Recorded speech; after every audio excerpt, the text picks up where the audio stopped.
Hi there, thanks for clicking. Welcome to our new episode.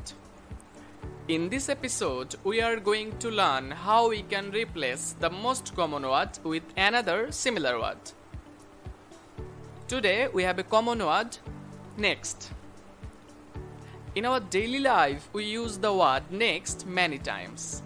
Let's find out how we can replace it. The first example we have, I am waiting for the Salman's next movie.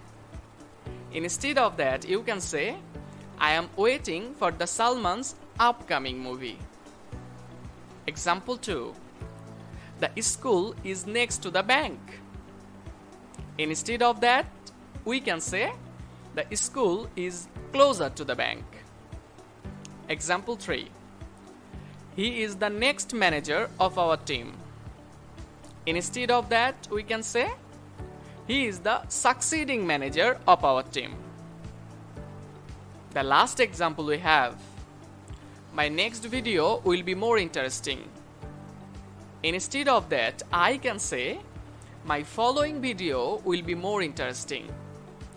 In that way, we can learn many new vocabulary without using the common word.